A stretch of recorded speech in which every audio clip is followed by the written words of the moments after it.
What's going on, guys? Super Savage 789 here, bringing you guys a video. And today we're doing what Goku went to Beerus' planet after Namek, part 5. In the last part, we covered how Resurrection F and the Universe 6 tournament played out with much stronger people. Frieza was clapped with relative ease by Goku and was nothing but a footnote for the gang. As for the tournament, Gohan managed to awake his Mystic Rose form, and Universe 7 won with relative ease. I left you guys off with a question about who's Zamasu body swap with, so we'll pick up from the Universe 6 tournament onwards. Remember, in this timeline, there is no future timeline, as it was never needed. This means that no one will be coming back for help, so life is rather normal.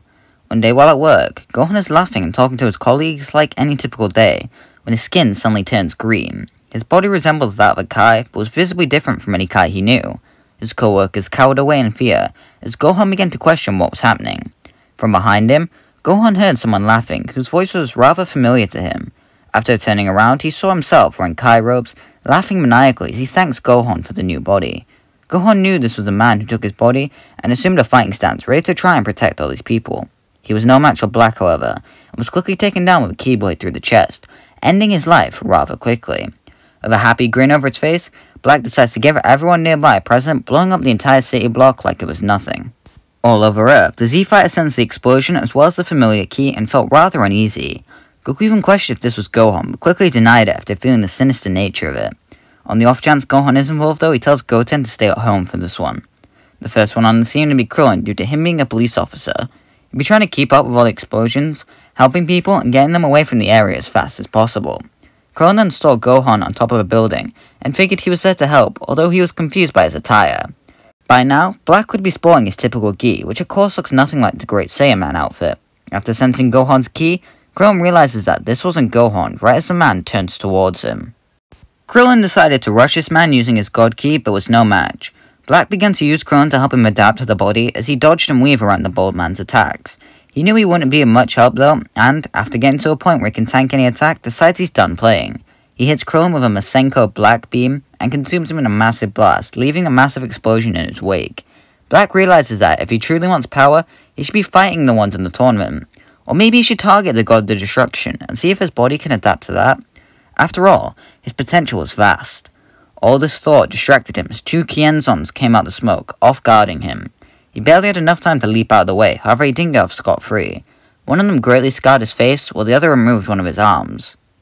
Black would land, spotting Krillin through all the rubble. He fires one last blast at him, but doesn't hit Krillin. Instead, it hits Goku, who stands there furious. He tells Boo to begin healing Krillin, who would fly the human out of there to do just that. Goku then questions who this person is and what they did to Gohan. Black laughs as he explains how he stole his son's body and killed him. Goku explodes in rage as he enters Super Saiyan, charging at Black to begin beating him down for what he did to his son. Black is already in an injured state and isn't able to keep up with Goku's movements, meaning this beatdown is quite brutal. After the fight comes to the end, Goku begins to charge up a Kamehameha and Black would weakly say, "Dad." Goku would hesitate, making Black sadistically grim, giving him enough time to use the Kai and get out of there. Goku would meet up with Krillin and Boo, as well as the other Z-Fighters at Capsule Corp, but they are quick to call for help from Whis and Beerus.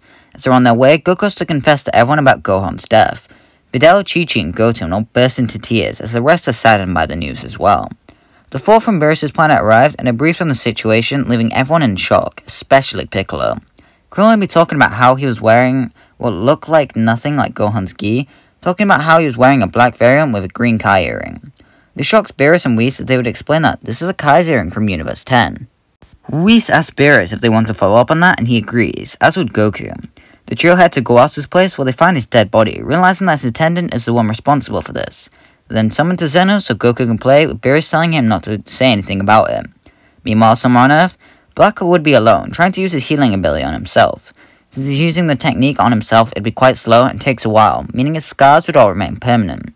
The boost he was granted from Goku's beatdown made him much stronger than he was before, and he is ultimately grateful for the help. Wanting a taste of Black's power, Vegeta decides to seek him out. He doesn't care about endangering the planet, especially if he can get a good fight out of the ordeal. Piccolo tells him not to be dumb, but Vegeta scoffs as the only thing that's dumb is letting Black heal himself up. He'll go kill him now. He'd fly off to go and look for Black. Piccolo would realize that he can't let Vegeta kill him. That's Gohan's body and they're gonna need it for him when he's revived. He tells Krillin, Yamcha, and Tenshinhan to go gather the Dragon Balls as he flies off to go stop the menace. Vegeta would eventually catch Black's attention, who would fly over to him, getting Vegeta to laugh at his disfigured appearance. He enters Super Saiyan and asks if Black can enter the state at the very least by now.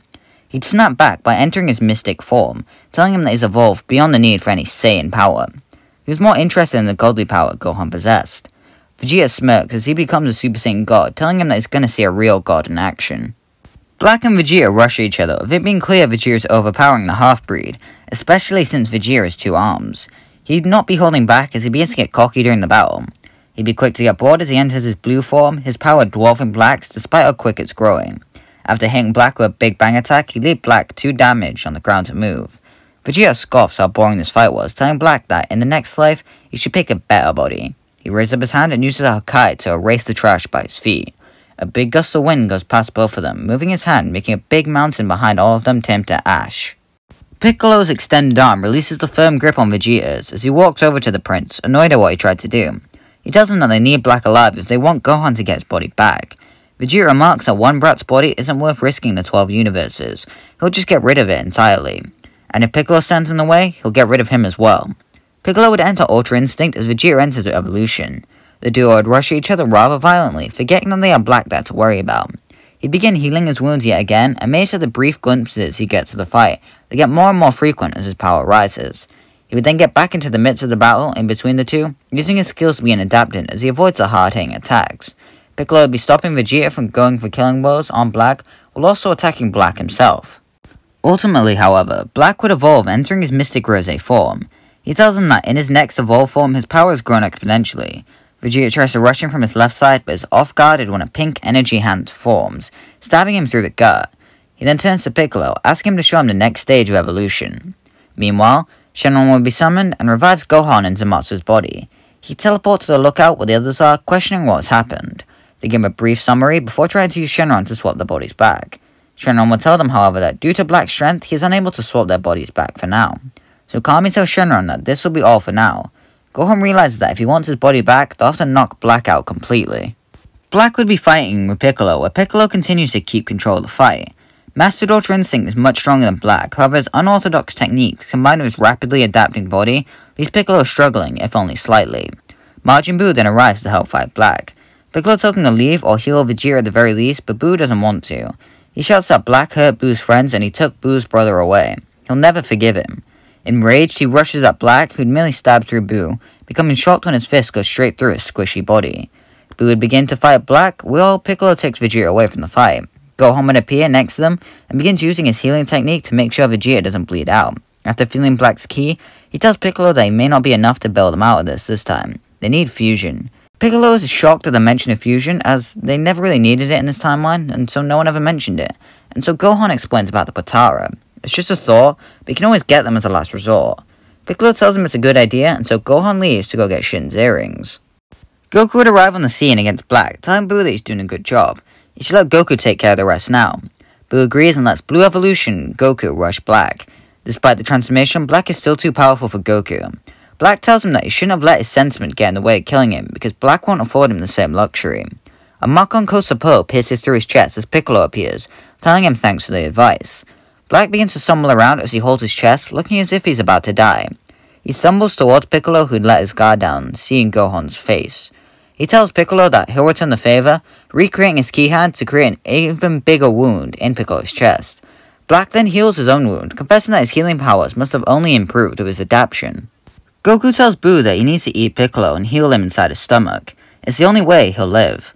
Buu obliges before taking a step back to heal up the Namekian. Goku would then begin a battle that he knows he can't win.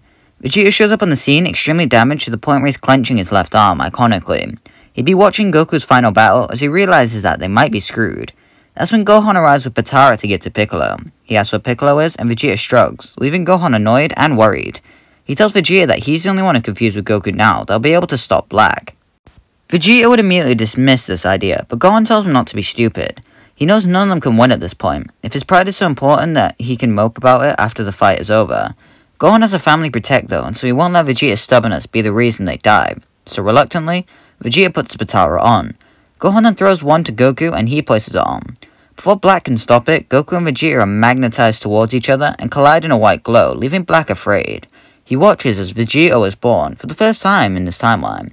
Vegeta will then enter Blue Evolution, telling Black not to panic. He won't kill him, he'll just make him wish for death. Although Blue Evolution will last for the briefest of moments, the damage Vegeta does in that time is devastating, knocking Black out for a good long while.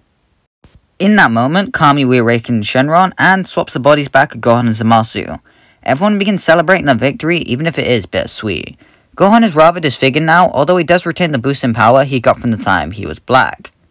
Speaking of Zamasu, he be trying to use the Kai to retreat before Vegeta speed blitzes him and knocks him to the ground at his mercy. He asks why he's even a Kai when all he craves is destruction. You should think about switching occupations from Kai to God of Destruction. Otherwise Vegeta will hunt him down and erase him. No afterlife. Zamasu is taken aback by the sign of empathy and realizes that while he may dislike it, the prince is right. He killed his gods though, and he destroyed the Super Dragon Balls. Vegeta asks smugly if he thinks the only Dragon Balls that exist are the Super ones, telling him to take him to Namek. Goku would tag along as Vegeta doesn't have a great image on Namek right now. Using Porunga, they would revive Gowasu, which would then revive Rumshi and Kusu. Vegeta then takes Zamasu to Gowasu's place, with the trio away. Rumshi would immediately go to erase Zamasu, but Vegeta barks at him to stop. He explains Zamasu's on a path to repent, and should be taught how to destroy. It helps to hold back their evil tendencies, Vegeta finds anyway. Rumshi would be reluctant, but Gowasu and Kusu both like this idea, so very reluctantly, he would agree. And that's going to leave it here. Make sure you like and subscribe and comment down below what's happening in the next part. If you like it, make sure you hit the like button as it does help out the channel, and let me know you want to see a part 6. I'm really enjoying this series so far. I thought it was quite creative, even with Gohan Black. And yeah, next part will be talking about power. Anyways, have a good day guys. Bye!